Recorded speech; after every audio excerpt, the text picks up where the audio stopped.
E aí, pessoal, estamos aí de volta? Vamos estudar hoje sobre Jesus Cristo. Amo muito o final do Evangelho de João que nos revela, abre aspas, este é o discípulo que dá testemunho destas coisas e as escreveu. E sabemos que é digno de fé o seu testemunho. Jesus fez ainda muitas outras coisas. Se fossem escritas uma por uma, penso que nem o mundo inteiro poderia conter os livros que se deveriam escrever. Fecha aspas. João 21, capítulo 21, versículos 24 e 25. É óbvio que se todos esses livros do que Jesus fez fossem escritos, também fariam parte do Novo Testamento que conhecemos. Mas essa não foi a vontade de Deus, pois seria impossível de lermos, porque o apóstolo João nos revelou, abre aspas, que nem o mundo inteiro poderia conter, fecha aspas, essa infinidade de livros. Tente imaginar, se for possível, que, se em vez do Novo Testamento possuir apenas os seus 27 livros, conforme conhecemos, fosse composto por milhões e milhões de livros.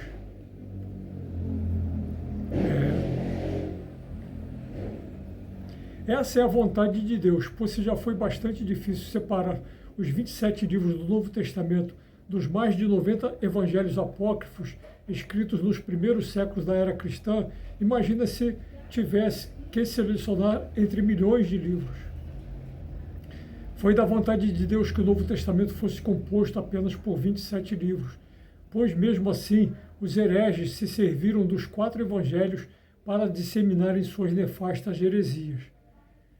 Já no final do segundo século, Santo Irineu, que foi bispo de Lyon, escreveu Adversus a Hereses, que traduzido significa contra as heresias, onde fala sobre isso. Veja, abre aspas, para justificar suas visões bizarras, os ebionitas usam apenas o Evangelho de Mateus. A maioria dos gnósticos usam apenas Marcos. Os marcionistas usam apenas Lucas. E os gnósticos valentinianos usam apenas João, fecha aspas, como está no livro Evangelhos Perdidos, de Bart de Ehrman, publicado pela Record na página 346. Jesus Cristo, nosso Senhor Deus e Salvador, fez tantas coisas tão extraordinárias que, abre aspas, se fossem escritas uma por uma, penso que nem o mundo inteiro poderia conter os livros que se deveriam escrever, fecha aspas, conforme o apóstolo João nos revelou no final do seu evangelho. Então, por que será que o nosso Senhor nunca foi aceito pelos judeus como o Messias tão esperado, tão prometido nas suas escrituras? Por que será? É que o Antigo Testamento usado por Jesus e os apóstolos na compilação do Novo Testamento foi exclusivamente a versão grega, mais conhecida como por Septuaginta, que contém 7 livros considerados deuterocanônicos. Pois bem, a Septuaginta, com esses 7 livros, foi completamente rechaçada no Concílio Judaico de Jamnia, no final do primeiro século, quando, algumas décadas antes, o apóstolo Paulo havia declarado que, abre aspas, toda a Escritura é inspirada por Deus. Toda a Escritura é inspirada por Deus, fecha aspas, em 2 Timóteo 3,16. Pode conferir na sua Bíblia Sagrada.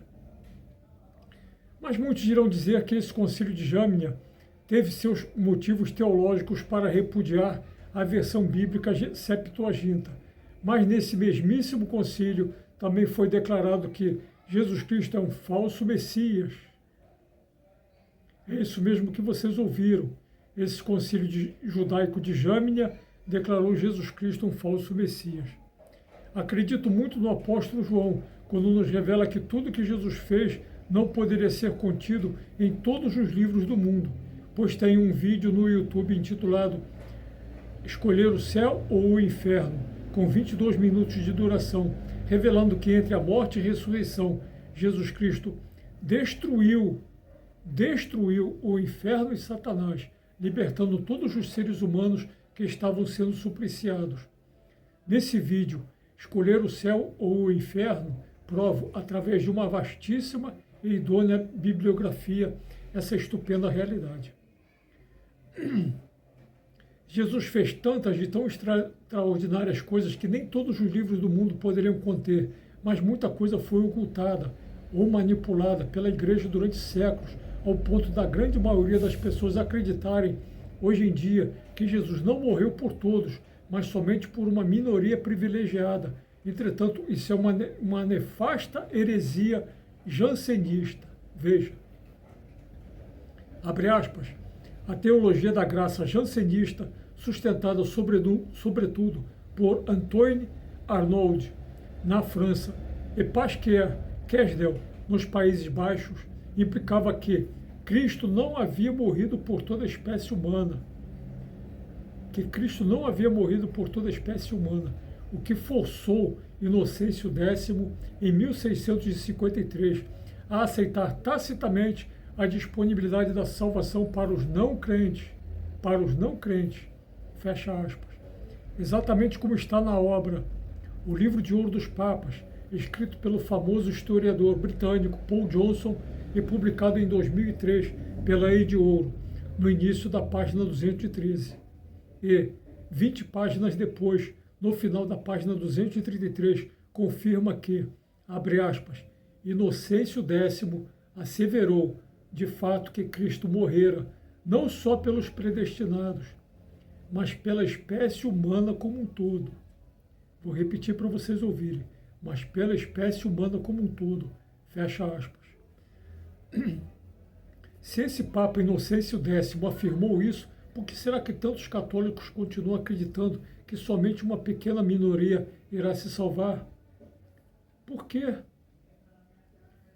Os teólogos do pessimismo de plantão irão dizer que essa salvação de todos não passa de um universalismo burro e desprovido de razão, pois se essa salvação de todos, pregada pelo universalismo, não for por causa da morte e ressurreição de Jesus Cristo, então continuará sendo um universalismo burro e desprovido de razão, sem nenhuma sombra de dúvida. As igrejas precisam ameaçar os fiéis com o castigo do fogo do inferno para assustarem o povo e manipularem, conseguindo assim ficarem milionárias com vultuosas doações. Mas a salvação de Deus não vem por nossos méritos, não vem por nossas doações, não vem pela nossa vontade ou livre-arbítrio, ou por outro nome que preferirem dar, mas sim pela graça de Jesus, pela graça de Deus.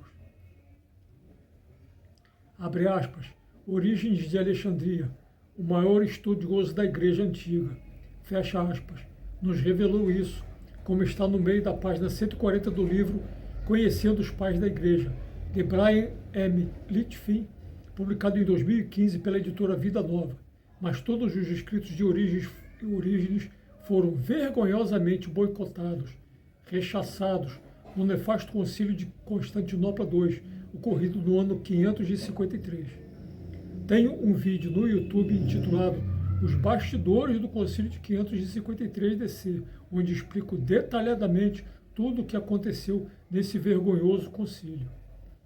São Gregório de Nissa, considerado o maior teólogo dos 8 primeiros séculos, segundo o Concílio de Nicéia II, no ano 787, também ensinou isso, que a graça de Deus é infinitamente maior do que o nosso livre-arbítrio. Santo Agostinho de Hipona também ensinou isso, ao ponto de entrar para a história como o doutor da graça. Tem um vídeo no YouTube intitulado A Graça de Deus versus o Nosso Livre-Arbítrio, onde rechaço várias doutrinas equivocadas sobre a salvação. O próprio apóstolo Paulo nos ensinou sobre isso, ao nos revelar que Jesus não salvou apenas os que creem nele. Jesus não salvou apenas os que creem nele, mas toda a raça humana sem exceção. O apóstolo Paulo nos diz, abre aspas, eis uma doutrina verdadeira e digna de ser acolhida. Penamos e combatemos porque esperamos em Deus vivo, que é Salvador de todos os homens, sobretudo dos fiéis. É isto que hás de ensinar e pregar, fecha aspas, como está em 1 Timóteo 4, de 9 a 11. Pode conferir à vontade na sua versão ou tradução bíblica. As palavras podem até mudar, mas o sentido do texto original se mantém. Não precisa ser um gênio em teologia para se perceber nessas palavras que, se a salvação fosse somente para os fiéis, para os que creem, a adição, abre aspas, sobretudo dos fiéis, fecha aspas, perderia todo o sentido. É só botar a cabeça para raciocinar. Simples assim. E não para por aí não. Paulo ainda conclui esse texto revelando que é, abre aspas, isto que hás de ensinar e pregar, fecha aspas. Observe que nenhum outro texto paulino faz essa exortação. Então pergunto a vocês, será que nos dias de hoje vemos alguém ensinar e pregar assim? Será? Desafio a responder essa pergunta com toda a honestidade de sua alma. Voltando ao início deste vídeo. Abre aspas, Jesus fez ainda muitas outras coisas. Se fossem escritas uma por uma, penso que nem o mundo inteiro poderia conter os livros que se deveriam escrever. Fecha aspas, João 21, 24 a 25. O apóstolo João faz essa revelação na sua época, para os leitores do Evangelho de Jesus Cristo que viveram naquela época. Mas parece que esse texto foi escrito para os dias de hoje, pois o que poderemos dizer dos livros que deveriam ser escritos sobre o Jesus histórico e o Cristo da fé. Pois uns retratam Jesus bonzinho demais, complacente demais, um Jesus que tolera tudo e aceita tudo, um Jesus extremamente relativizado, um Jesus desprovido de justiça divina.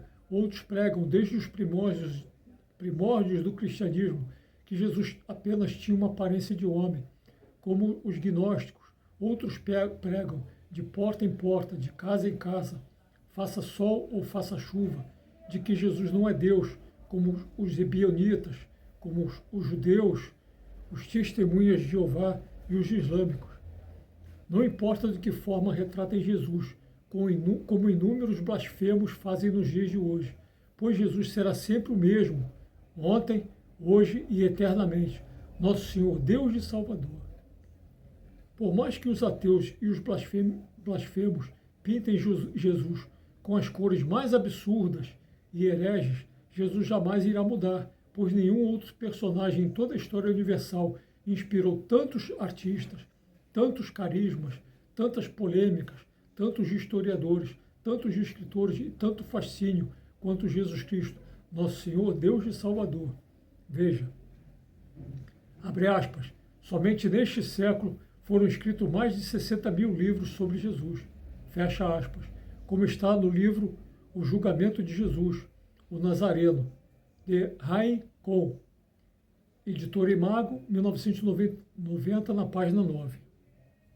Abre aspas, no século passado foram editados 100 mil livros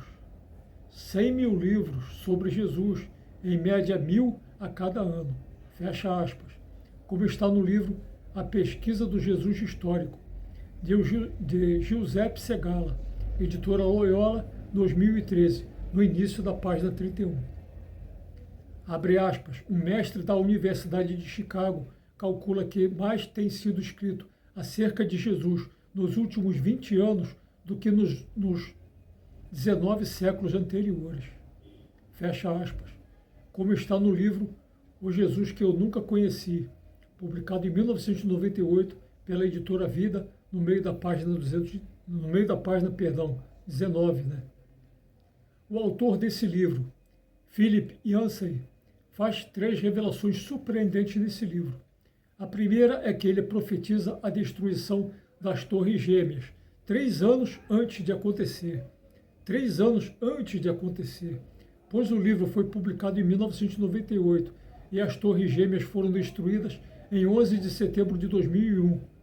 E esse autor, nesse livro, faz uma comparação da destruição do Templo de Jerusalém no ano 70 com a destruição das Torres Gêmeas. Quando li essa parte do livro, eu estava acompanhando as últimas horas do meu pai, do meu querido pai, o senhor Jorge do Rosário, no Hospital Universitário Antônio Pedro, e fiquei estarrecido ao ler essa profecia. A segunda revelação surpreendente nesse livro é que o autor, apesar de ser pastor e um famoso palestrante norte-americano, autor de vários livros sobre teologia, admite não conhecer plenamente Jesus Cristo, enquanto que qualquer um que carrega uma Bíblia embaixo do braço bate no peito dizendo conhecer intimamente Jesus. A terceira e mais surpreendente revelação desse livro é que, se esse mestre da Universidade de Chicago estiver correto, então o interesse por Jesus Cristo tem aumentado bastante nos últimos anos. E se for assim, louvado seja Deus. Não poderia terminar este vídeo sem fazer esta pequena oração. Que Jesus Cristo, nosso Senhor, Deus e Salvador, tenha misericórdia de todos nós. Aleluia.